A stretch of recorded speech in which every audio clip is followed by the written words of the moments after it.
Hello, everybody. Happy Thursday evening. Welcome to the National Parents Union Nightly Restorative Check-in. I am Marisols Quevedo. I am the very happy grandmother of Isabela Luna and Cynthia Iliana. I have my little Luna here with us today. So I'm getting my medicine in. I am also the daughter of Irma Navran, the niece of Yolanda Alicia. Hi, Yoli. I love you. The sister of Alex, Cameron, and Atiya, and the granddaughter of Mexican immigrants, Camerina, Alexander, Carmen, and Francisco. Thank you for being with us. As we do every night, we're going to start with our breathing. And this technique is called 4-7-8. So we inhale for 4 seconds, we hold for 7, and we release for 8. And we're going to do this 4 times. All you have to do is do this once a day, and it's shown to have really beneficial, a beneficial impact on you, on your stress level, the ability to go into relaxation faster. So as long as you do it once a day with me, then we're good. Okay, you ready? Inhale, 2, 3, 4. Hold, 2, 3, 4, 5, 6, 7. Release, 2, 3, 4, 5, 6, 7, 8. Inhale, 2, 3, 4. Hold, 2, 3, 4, 5, 6, 7. Release, 2, 3, 4, 5, 6, 7, 8. Inhale, 2, 3, 4. Hold, 2, 3, 4, 5, 6, 7. Release, 5, 6, 7, 8. Inhale, 2, 3, 4. Hold, 2, 3, 4, 5, 6, 7. Release, 2, 3, 4, 5, 6, 7, 8. As happens in life, I got a little thrown off. That loud noise, I realized I left my window open. I have beautiful California real estate right in front of the freeway, and there's a really pretty bank that separates us. But I shut that window. So it's a nice place to sit because I get to look outside. I see lots of green and trees and shrubbery. As I see a skunk every once in a while. I see crows. We have a hawk that flies around, but then I get the freeway noise. So today, I wanted to share with you because I thought this was really interesting. I got this notepad as a gift, and it's called A Great Thought a Day. And it's from Ecolo, ECCOLO, World Traveler. And it looks like the address is www.eccolo.com. So I've had this for a couple of years. One of my Sophia's godmothers gave it to me, and I've had it just wandered around my life. And since we've started doing our shows, this is the notepad that I use to take notes.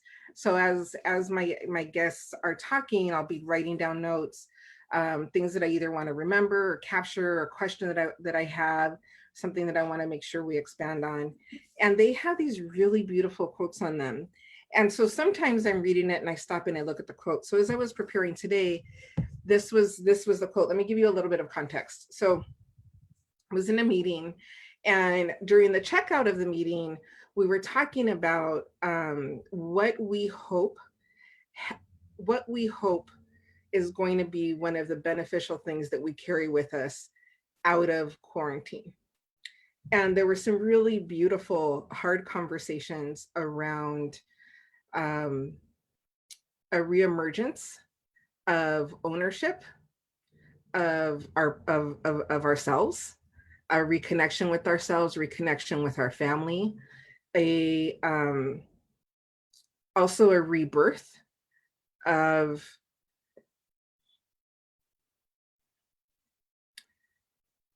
the beautiful, powerful, successful, unified, I would say both African American and Brown um, experience. And like this deep ownership. And there was a beautiful word that was used, it was awakening. And they two of our members talked about reconstruction and all of these like the beauty of all of our people. One of the things that really stood out to me is that we have to take care of our earth. Yesterday was Mother's Earth Day, and I talked about Chicano Park because I had Esme on, and it's the 50th anniversary. But if we do not take care of our planet in a very real, very heavy, very like now way, then all of the things, all these other really beautiful things that are worth fighting for and working for and sweating for, it's not going to matter if we're not here because we're not taking care of our Mother Earth. And so this quote is by George Eliot. It is never too late to be what you might have been. And I am not, so I think I would take this into any context, right? I am not necessarily, I recycle, but I'm not somebody that really does things to really, really take care of the earth. I want to work with the earth, but I haven't started doing it yet. I would love to grow my own fruits and vegetables, my own flowers. I've started with succulents. I have some house plants that I've kept alive, but it is never too late to be who I want to be. And I want to be somebody that really and truly cares for our planet, this place that our ancestors took care of for us, so that I can pass this down to 7 generations forward. And so for whatever it is, I think I can apply this to a lot of parts in my life. It's never too late to be what you might have been. It's never too late. So if it's whatever that is, if it's writing, if it's creating, if it's dancing, if it's, really taking care of your physical health, if it's, taking math classes, being a super mathematician, whatever those things are, becoming an astronomer, anything, it is never too late. That is the gift that we have. And I think the gift also of COVID is this understanding of time has changed for all of us. So with that, those are just my quick thoughts. I am going to introduce our next guest, and I really hope that I do not get emotional because I started crying yesterday. But my guest tonight is Atiya Slaughter, and Atiya is my sister. She is the godmother. I usually don't do intros. She's the godmother of my children. She actually helped me raise them. I'm not going to cry. And if I do, it's okay, but I just don't need to be all emotional right now because we have a really important conversation to be had. So I love you. I cannot believe that we are together on this Facebook Live. How are you? I'm doing well. I mean, I will be honest, if this pandemic, it depends on what time of the day you ask me. I mean, overall, I'm always doing well. I'm healthy. My family's healthy, and it's a blessing. But there are moments where I'm like, I don't know what's happening. I did have a question. I was going to say it's obviously an honor to be here talking with you, and I'm so proud of you. And you are, it's beautiful to have a sister that's such a bad but then I thought, I don't know if I can say the other word now that is it? Yeah, we try not to. So, okay. I've let a couple slip. Okay. I've had a couple people let it, and because part of that, like, we're so authentic, and like, this is the space to be authentic and the space to be real, and I believe in honoring that. And so, but I think also, it's okay for us to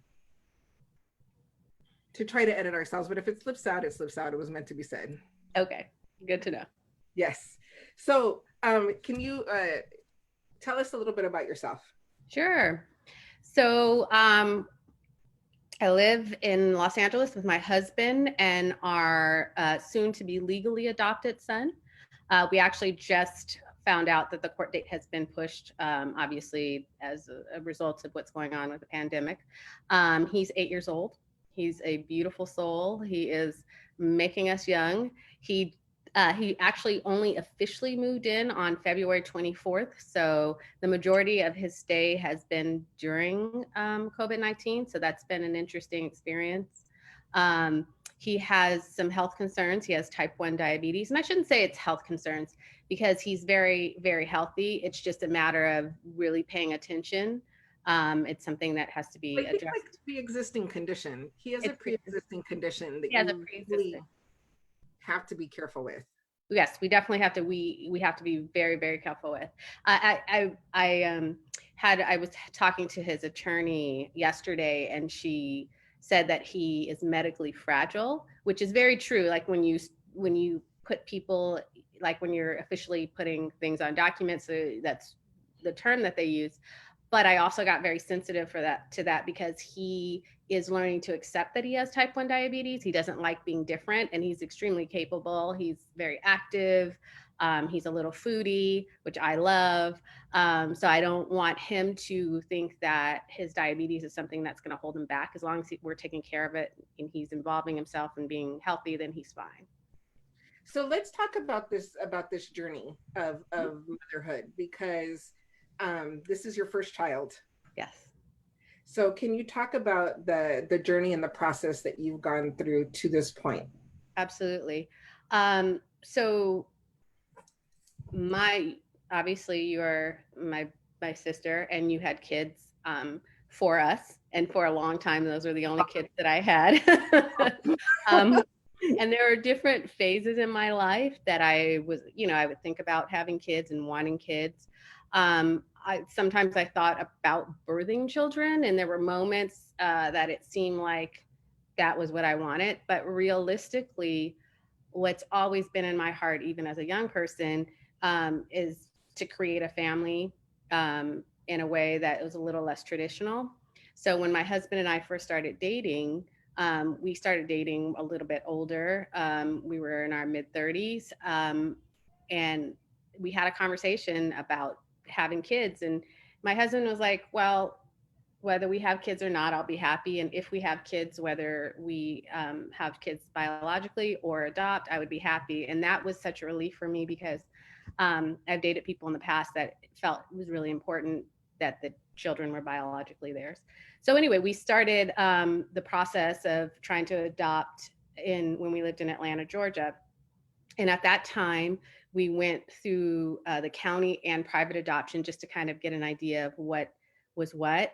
Um, with private adoption, they're really only infants, and I love, love, love babies, but I didn't feel like I needed to have a baby, especially as I started reading that the kids that are left in the system are generally African American kids, specifically boys of a certain age. And so for me, it was important to open our home to whomever was going to come, but also someone who potentially wouldn't have been wanted, quote unquote, somewhere else.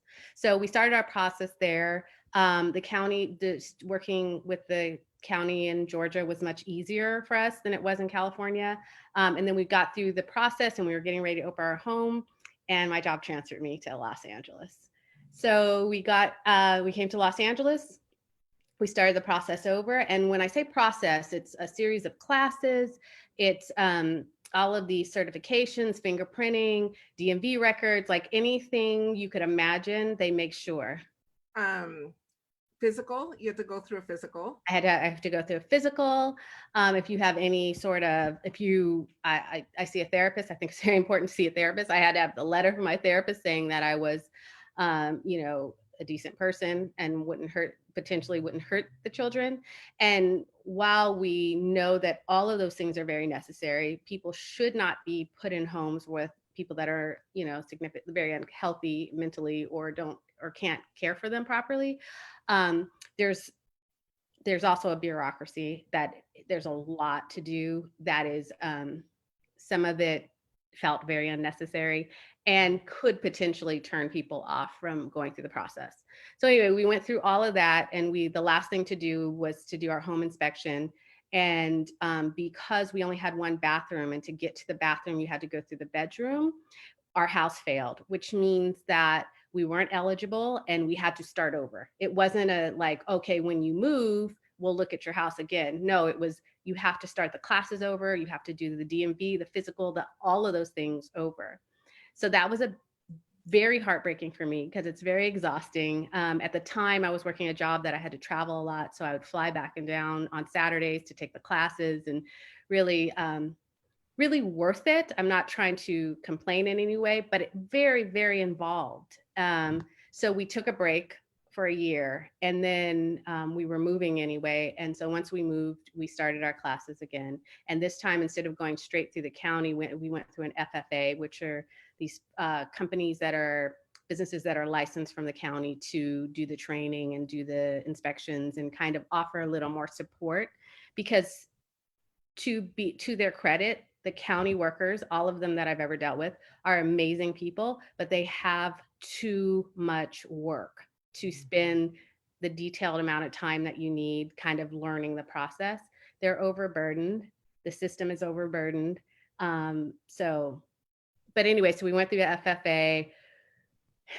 We were waiting for, now this was also frustrating.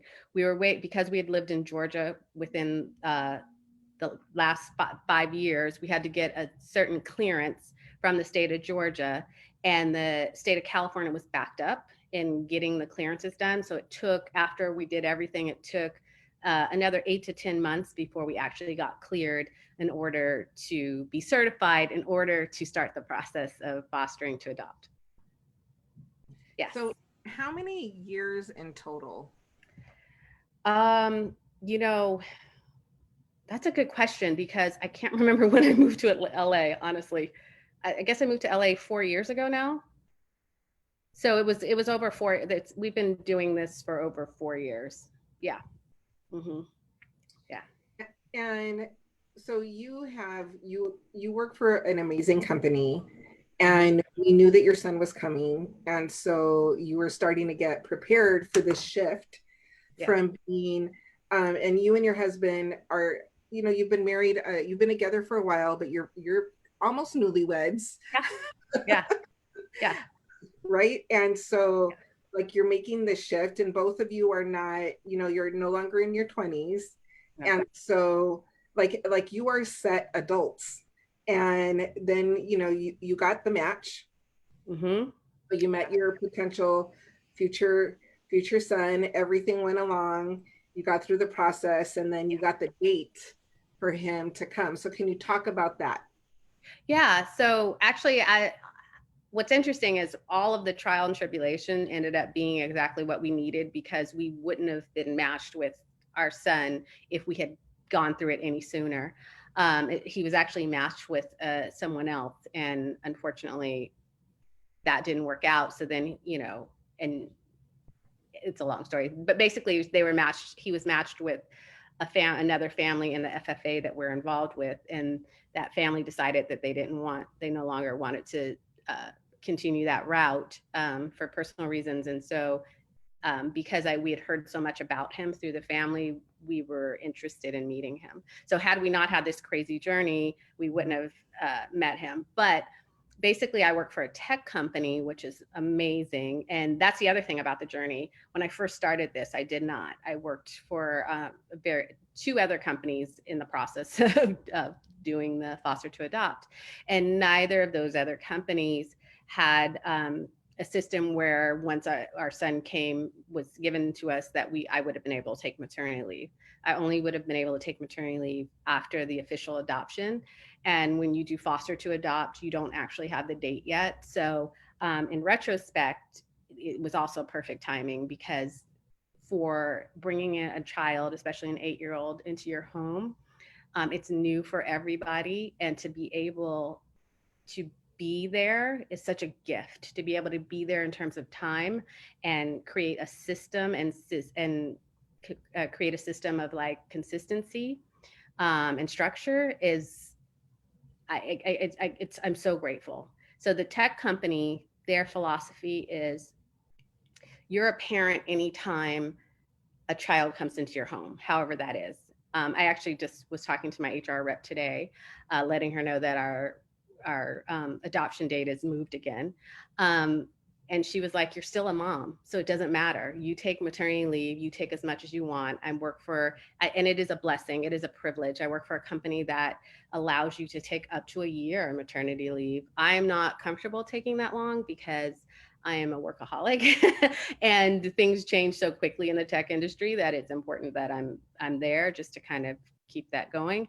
But yeah, so we knew that he was moving in on February 24th. As soon as we got the official date, I set it with my manager and HR and let them know. They sent me off with a huge party. It was amazing. And they check in on me, make sure I'm okay, make sure he's okay, make sure my husband's okay. To have a company, even though it's a large scale, but to have a company that really cares about you is so new for me that it's amazing. And then to have COVID-19 happen, there's no way that I could possibly be at work, take care of my foster son, my adoptive son, sorry, who we can't have other people around because he does have a compromised immune system, do homeschooling, and there's no way. So everything aligned for us in that way. Yeah. And I think this is really, there's a couple things that I think are really important. Number one, like we don't, we have foster youth. We have people who are in placements. Yes. We have like this system right now in this time. And like this, so I think a couple things, like the reality of the foster system, right? The reality of how it works. And I know, LA has gotten blown up because of the things that have happened in their foster system, which I'm sure is why they're so stringent with all of their documentation and making sure people go through and making, but now with what's happening with COVID, I have a lot of concerns about what's happening, not just in the homes of our foster youth, but all of our youth, especially, all of those different triggers for trauma. Definitely, poverty, socioeconomic, like are they all of those components? You're in a different space. So there are worries that you do not have. And I think it's really important to say that, but there's still the reality of you had your son moved in with you on February 24th, was it? Yeah. On February 24th. And so we had this great plan, right? Like you had just started your maternity leave. There were things you wanted to get ready in your home. You guys moved into your home a couple of months ago. So like getting him enrolled in school, getting your routine together for your family, having that summertime together. You had camps that you were going to send him to, like all of the, like you had this really beautiful plan to be able to grow into a family. And then you guys get locked down together. Yes. It blew up. The plan blew up. And I mean, it's actually funny because it probably would have blown up in other ways because I had a level of naivete in terms of being a mother really was. My mother, I think it's important to say, my mother passed away in 2004. So, and I was raised by my mother and my grandmother, who's also deceased. So I had this, when people pass away, everything is rose colored. So like my mom was amazing. So in my mind, I had to do all of these things to be this amazing mother.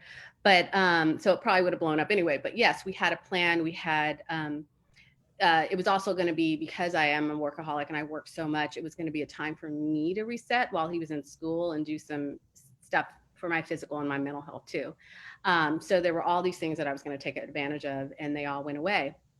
And dealing with a kid who has experienced, we all have experienced a level of trauma, but he has been through the ringer and he has had some things happen that his resilience is quite amazing to me. But to have a child like that, 8 years old, medically fragile, ADHD, I might add, really had only been in school for 2.5 weeks before he had to be sent home. Before the school shut down, but we were actually talking to the doctor and potentially pulling him out anyway, just because his immune system. So to have all that, and then have him also learning the ways of our house and learning to trust us and learning to kind of be a part of a home and decide that it is forever was a lot. And being confined and being in a situation where he's completely out of control, not just within a new home, but just in terms of we don't know when we can go to the store again or whatever. I think it triggered a lot. And we experienced a lot of regression in terms of his behavior. And some interesting things, like he made a very small allegation about my husband to a social worker, which apparently is common, but I think it also came from the level, not having a level of trust and really trying to feel like he had to create some control where there wasn't any. So it was different. I had moments where I was like, I don't know what I'm doing. Like, I love my husband more than you can imagine, but we spend a lot of time away from each other because we are we're introverts, and we have individual personalities, and we are that couple that is comfortable being in the same house but in separate rooms reading. Like, that's so for all of us to be in this new dynamic and have to figure it out. Yeah, there were for 2 weeks there. And then on top of that, let me just say, I love teachers. I am not a teacher. So to also try to figure out, like, I had this pressure, like, if I do not keep up with his schoolwork, he's behind it academically. If I don't do this in a way where he understands it, I'm not gonna, I'm failing him. He needs this for his future. Like, so to put all of that together, there was one night that I was in my closet crying. I was like, I don't think this is going to work out, just in terms of, like, I don't know that I'm mentally going to survive this. And yeah, it was a bit dramatic, but it was like, I needed a reset, and I needed to say, okay, I had an expectation of what this time was going to be, and I need to let go of that. Also, my kid is smart, and there are other ways that I can teach him about life right now that don't include the pressure of a schedule and trying to figure out how to teach third grade math, because I couldn't, because there's a new math that I don't understand, no matter how much I look at YouTube. But yeah, so it was like, once we all let go of, okay, this is how it should be, and like, let's figure out what feels good to us and how we can function. It's like, okay, guys, guess what? Mommy's not going to make 3 meals a day. You're going to eat leftovers sometimes. You know what I mean? Like I had yes. I hope that answered your question. Sorry, I went off on a tangent. No, absolutely. I think it's the real experience. Yeah. I mean, like, this is, and like, we're all struggling with being at home. We're all struggling, like, and it's been hard for me, because normally I would be up there helping you. Yeah. Like, normally, like a reinforcement, oh, she's in the closet, I'm coming. Yeah. And that is not possible. But aside from that, like, we're all in the struggle, but you're also in, like, this deep struggle. I mean, like, in a very real way. And I think this is the reality. This is why I think it's so important that we're having this conversation, because, like, how do you get through? Yeah. So my husband and I have an amazing couples counselor who we do the equivalent of Zoom for psychologists. We do Zoom meetings with, and he is amazing. And he used to be a parent trainer. So he has been very helpful, giving us tools and really helping us reset, and really, like, pointing out where our expectations are all crazy. Also helping us recognize the signs of our kid just being a kid versus, being an 8-year-old boy. Yeah. Versus being a child who, while we have had visits for months before he moved in, he still doesn't really know us. And he's had adults that have not been reliable. So, like, he's like, are they going to stay? Do I need to, now I'm going to do this kind of crazy thing and see how they react to that, even though that's consciously not his thought, but that's really what's happening. So our counselor helping us, like, identify those things, and really just helping us grow in terms of, as crazy as it sounds, not taking stuff personally. As a matter of fact, my kid was talking to his therapist today, and he said, I giggled so hard. I was in the other room, and he's like, I'm a foster kid and I was put here and now I'm stuck. Because that's the thing that I tell him when he's having these I don't talk about the foster part, but when he's having these moments where I'm like, you know what, we're going to figure this out because you're stuck here. You're stuck with us. We're not going anywhere. So to hear him say it in a way of frustration was cracking me up because he needs to get that out, but he's happy. He just has moments.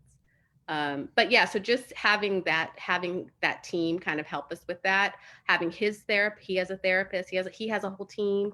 So, which, and they were well aware of what the transition would have been without COVID-19. So they're not super concerned about what's happening or his behavior. And they're just kind of working with him on self-worth and trust because apparently the self-worth will help him trust better and help him understand that he is lovable and that this is a situation where he's loved and it feels good rather than I'm loved and this is scaring me. Yeah.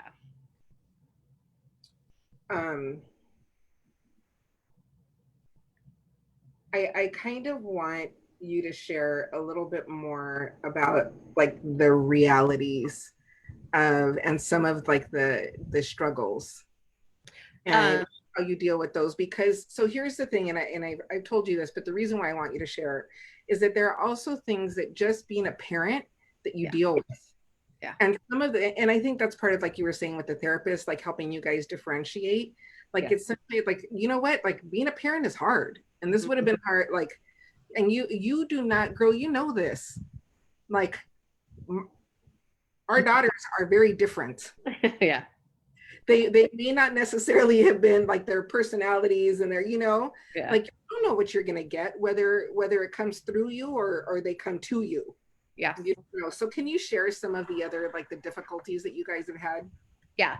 So let me just tell you what my perspective is. I was born in Southern California, but my family is very Southern. So I was raised by Black Southerners. And when you say that, you understand that there's levels of respect and discipline in the household that it's just what I was raised with. So I have had to really pay attention and reevaluate some things because while I really do believe in respect, period, point blank, the discipline and the structure are things that we have to work up to.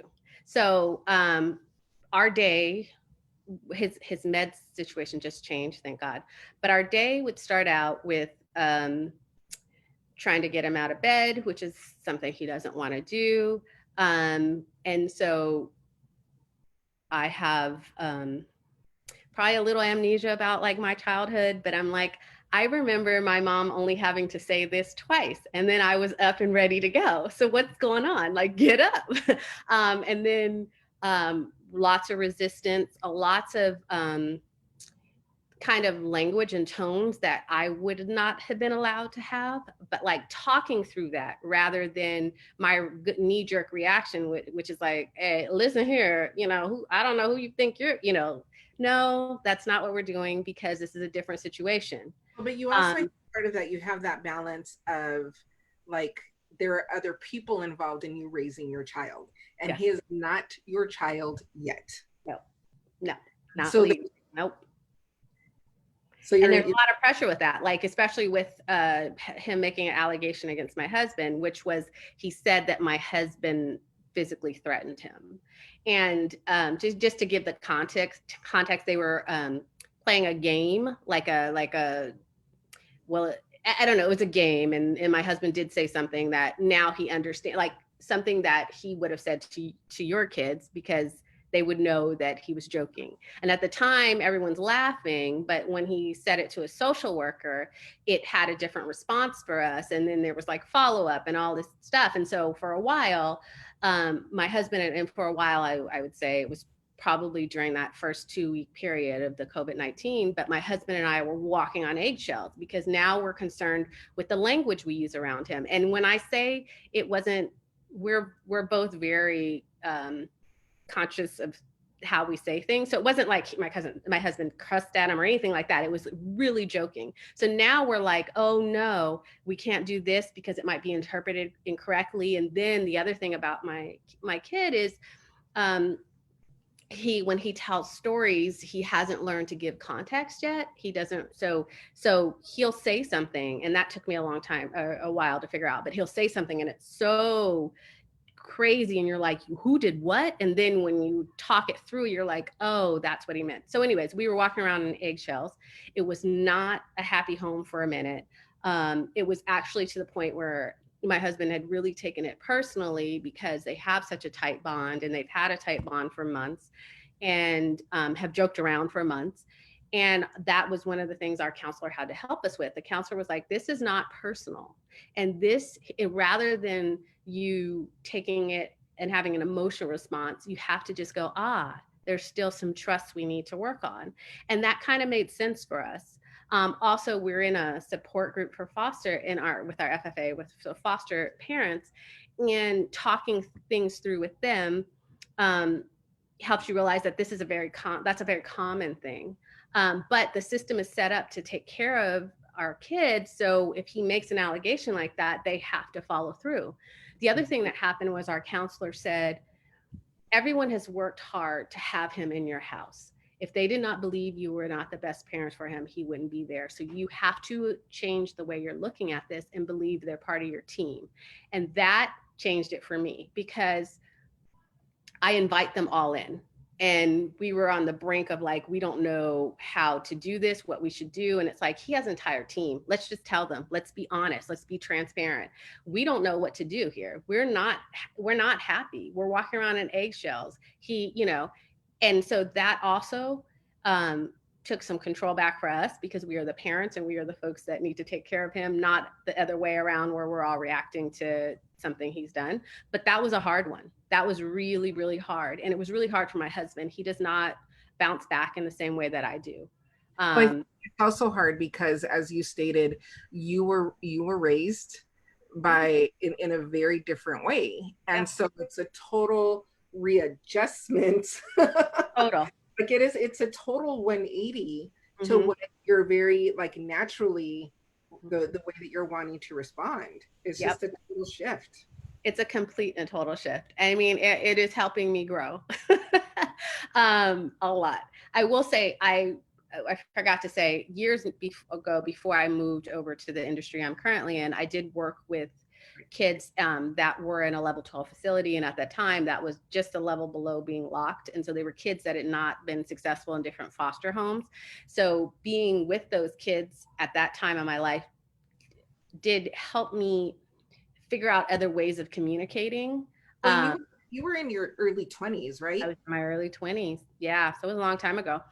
But my husband doesn't even have that. So my husband and I met in Georgia. His family is very Southern and have a very old school way of disciplining. As a matter of fact, when my mother-in-law met our son via FaceTime, he said something to her and she was like, no, you need to say yes, ma'am. And so it was like immediately like, he's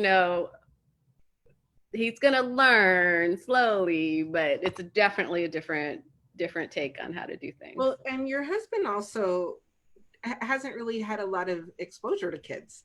No, he coached kids in basketball, and he has like cousins and stuff like that, but no one that he has. My husband has had the benefit of anytime a situation has been difficult, he could go home. You know what I'm saying? Like, so this is in our home and it is helping him grow emotionally. We just actually had another conversation today because when our son was talking to the therapist, telling him he was stuck here and we're too strict, because that's his thing now. We're too strict.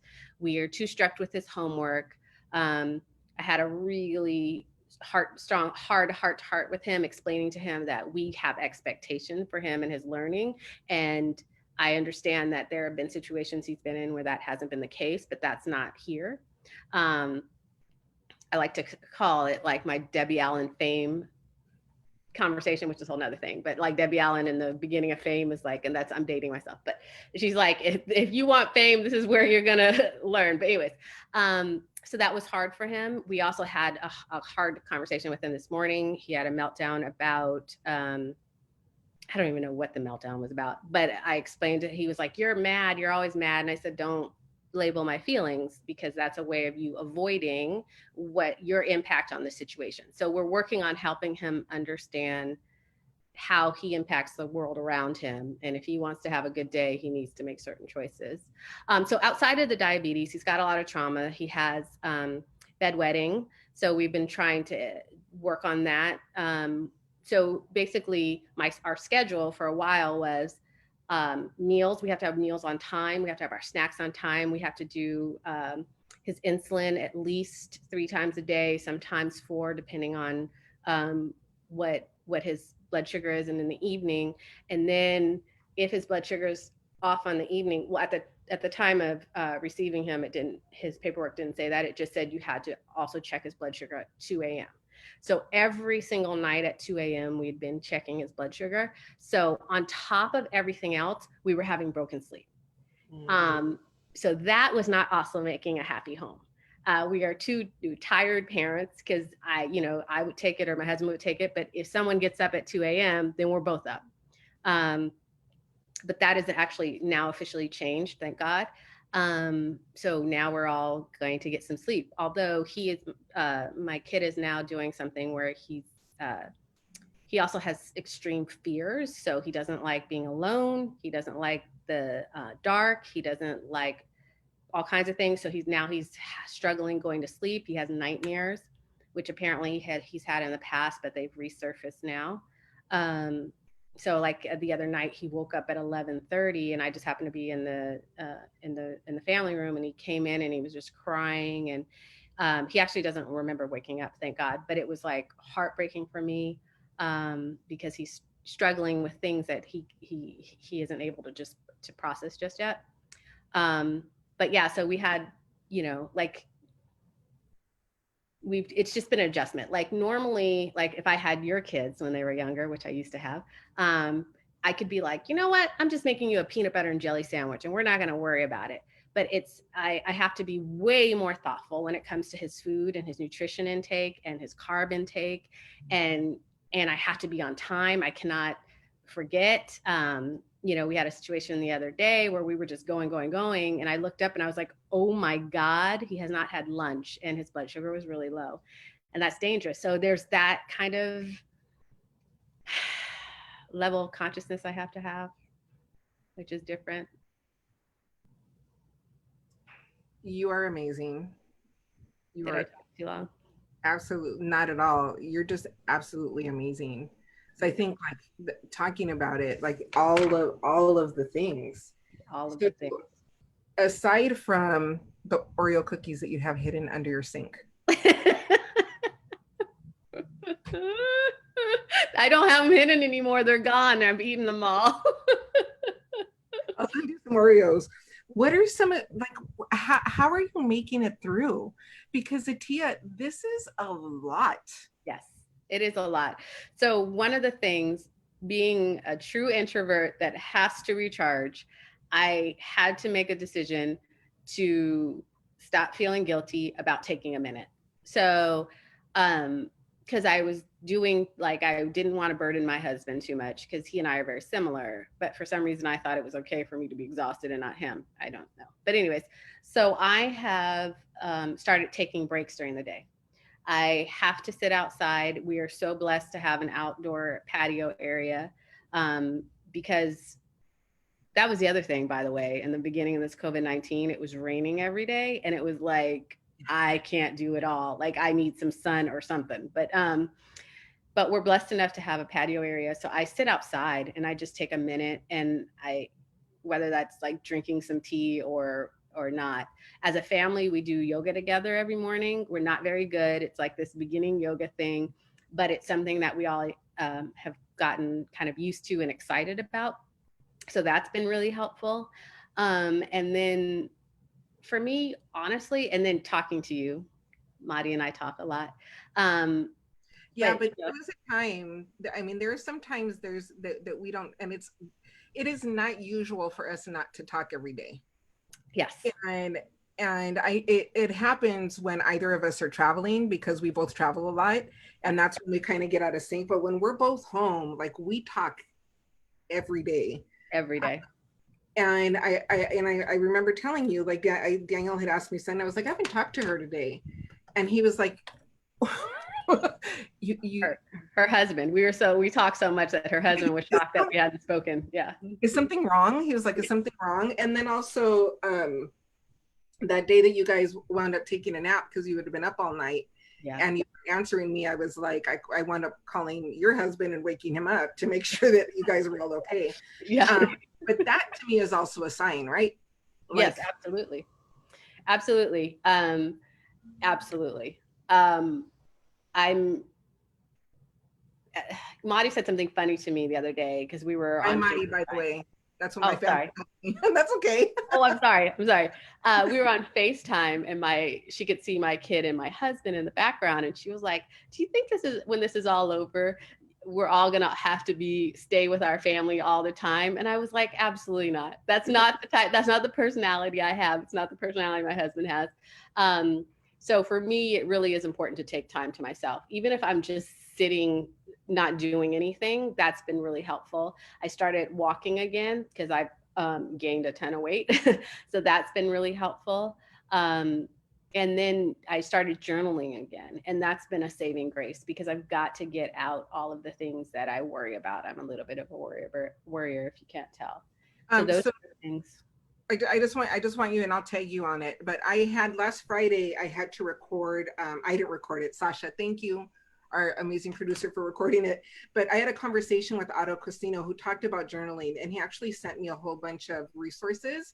So that episode is going to be shown Saturday morning at 9:00 Pacific time, which is 12 p.m. Eastern time. And I'm going to try to figure out how to upload or attach those resources. But he talked about journaling, but he also, instead of just the writing script, he does some really cool things. So I'll send those to you. That would be great. That would be amazing. Taking time. You've been taking your time. You've been taking walks. Yoga as a family. Journaling. Yes. Oh, and eating better. Like Madi said, I had Oreos under the cabinet, and we just stopped getting junk because it was out of control. The thing I didn't say is I've had a lot of experience with depression. So there are things that trigger my depression, and I know it. It's like a lack of sleep, which I've had a ton of, not eating well, not getting my vitamin D, not being in the sun, and not taking time for myself. So I tried to switch all that around so that I could, maintain a level of healthiness and be able to. Now that I am a mother, I understood it before, but I understand more, like, oh no, you've got to put your oxygen mask on first, or you are not helpful to anyone. So that's what I'm trying to do. And my husband, for the last couple of days, has been taking the breakfast time, doing breakfast with our kids, so that I can stay in the bed a little bit longer, since I tend to be the one that stays up a little bit later. As a matter of fact, I'm definitely the one that stays up a little later. Sometimes I look at him and I'm like, oh, it must be nice to be so comfortable. That's the other thing. This COVID-19 has really helped us work on our relationship, because there are things that normally wouldn't have surfaced that are like, yeah. I was talking to Pedro and Lucy, I think it was a week ago. I don't, girl, the days it was a while ago.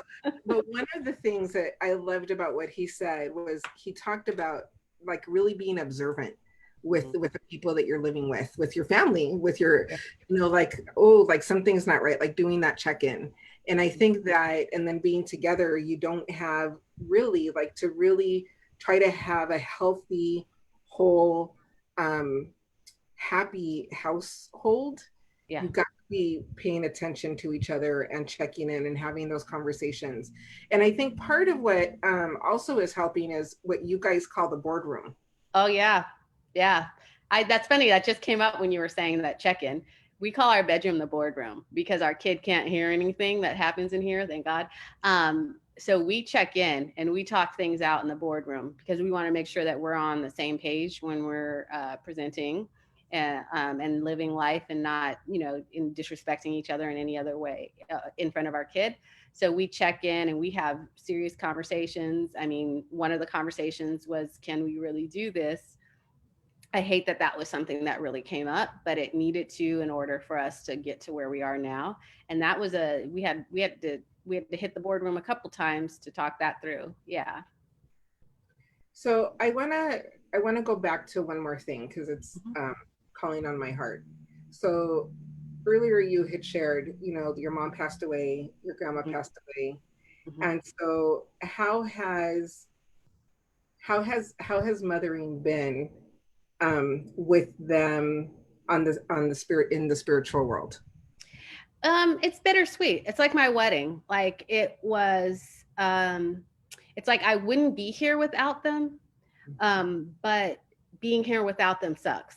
Like there are so many times that I just want to call my mom because I know she's going to have the right answer. Um, but it's like that. Okay, she instilled a lot in you. She had a lot of advice. Sorry if I start crying. She was a great example. So I know it's in me. So that's the other thing I've been working on. Have faith in yourself. Like really, you got this and figure that out. And so that's been helpful. But I miss her every day. And then, one of my stepmothers passed away. It's been a year and a half now. And that I would call her too. I mean, I hate that she never had the opportunity to meet him. Um, so yeah, there's been a lot of loss, which is something that actually uh, bonds me with my son more because unfortunately he's experienced a lot of loss too. Um, I think I hope it makes me more empathetic and kind of helpful in dealing with that. But yeah, it's been tough. I miss her. And obviously, I believe that she's not that far from me, but it is very different than having her in the physical and having her on the other end of the phone, or she would be here. There's no way she wouldn't be here, kind of helping us through this. So,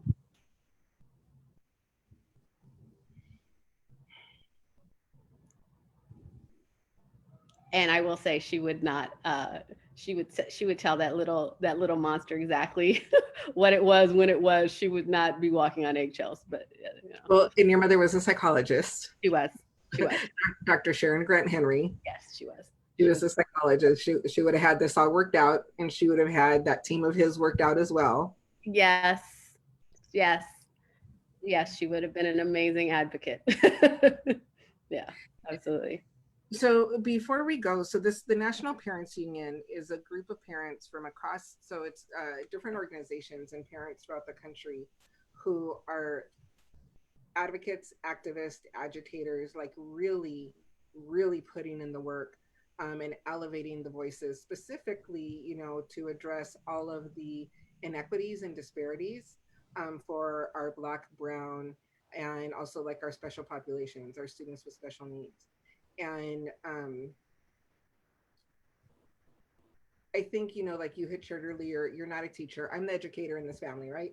Yeah. Um, but can you just share a little bit about your experience with school and Yeah. getting him in? Because again, context, you're a brand new parent, Yeah. and your son has come to you. You're a brand new parent, and you're going to your school. Can you just share a little bit? Yeah. So, a couple things because he's technically still in foster care. There's an expectation that he gets into school immediately, which is something that I would have done anyway, just because continuing the education. So he moved from one county to another county to be with us. So we needed to start him in a new school. Prior to him coming, I went to the school twice to talk about him coming, and then because that he does have an IEP. I was referred to like a coordinator that would help get him transitioned in and whatever his IEP needs were, would get him met and all that kind of stuff. So multiple times via email, I asked, okay, are we ready? Is everything done? Um, yeah, no one responded, or they would respond late and say, I tagged so-and-so or in this email, I think everything's good. So when we went to we went to visit the school the day he came to us on a Monday. So we went Monday afternoon after the school had technically closed, just to walk over there because it's walking distance, and to kind of see it, and to make sure he was good to start. The assistant principal, one of the assistant principals was there, and he's very kind, very sweet.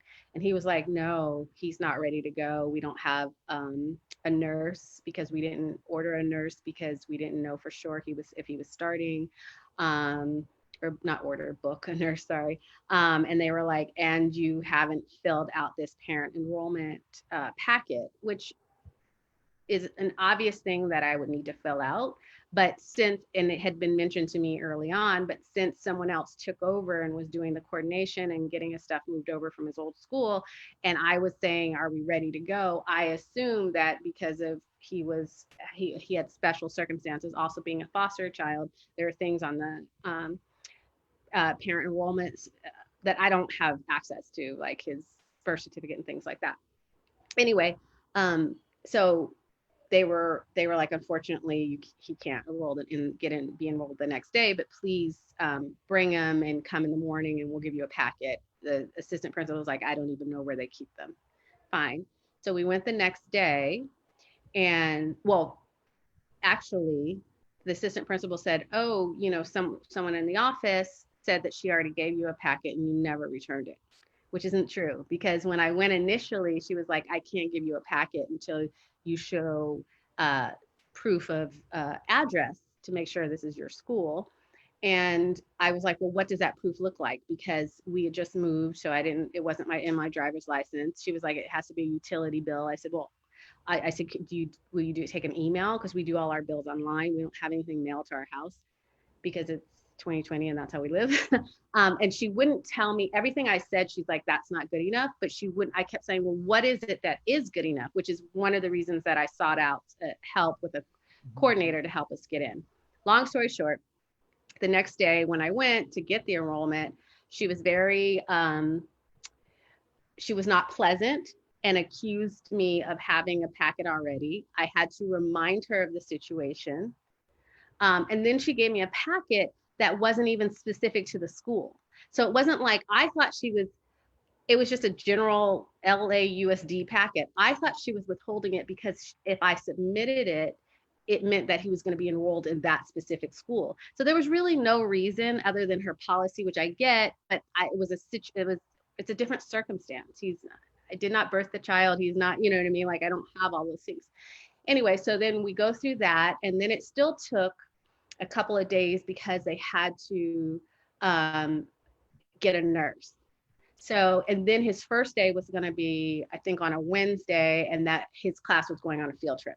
So his first day couldn't be that because it would have just been too much. So it was like, and his first week of coming to us, I actually wasn't technically on maternity leave yet. So there was like all of the things. And the thing that was difficult was when I turned in the enrollment packet, the assistant principal that deals with children with IEPs was there, and she was very kind. And the woman that wasn't as kind kept, like, if I missed something or she didn't like, or I was asking him, have I filled this out right? She was very nasty. And I kept saying to her, I understand that you deal with this all day, but this is my first time. So I'm really asking you for your assistance. I'm not trying to be sarcastic or, I just need help. Like, I had to say that multiple times for her to like kind of help me out. And my thing is, he's at a school with a large population of English as second language kids, families. He's at a school with a large population of families at a certain level in terms of economics and education. And I felt like she was nasty. And I felt like I was able to get her where she needed to be because of who I am in terms of how I was expressing myself. But how nasty are you? And there are other people that wouldn't challenge you that way for various reasons. And this is what they're dealing with. It was really disappointing. Now she and I are BFFs because I had to work it out a couple times with her. but I was like, if this is how a family that is also unfamiliar with this is received, no wonder this isn't something that they're interested in participating in. You know what I mean? I'm not sure if that's what you asked, but yes, that was how. And so we finally got him there. His teacher's amazing. She's awesome. He loves it. He fell in love with her immediately. He fell in love with his classmates immediately, which is why it was really heartbreaking when he had to stop, going to school because of the pandemic. Well, you already know that you have a resource in me, Yes. always, but I think also it's good to be connected to the National Parents Union because of what it is that you described, and for all the reasons, for all the things that we talked about. I am so grateful to you for coming and talking, and sharing your experience. I'm already grateful to you for your life, for who you are, Mm-hmm. and I love you. I love you too. I'm I very hope I proud. was helpful in any way. I know I kept going on tangents. No, you Oh, didn't go on any tangents. Everything you said was absolute perfection. It was exactly what needed to be shared. So thank you again for coming on. Thank you for sharing the wisdom of your ancestors. Thank you for your work. Thank you for sharing your experience. And I adore you always and forever. I love you. Thank you. I love you. Okay, I'm just going to say goodnight from me. Oh, well, I'll say goodnight from here. Good night, everybody. Thank you for joining us. Tomorrow is Friday, and I'm going to have two amazing sisters joining me, so please make sure to join. And don't forget, Saturday at 9 a.m., we're going to release the recording with Otto Casino, and he shares some phenomenal resources around journaling, and he talked about other stuff, and it's a shorter episode. I think it's about 40 minutes. So please don't forget to join us. Have a great night. Bye-bye.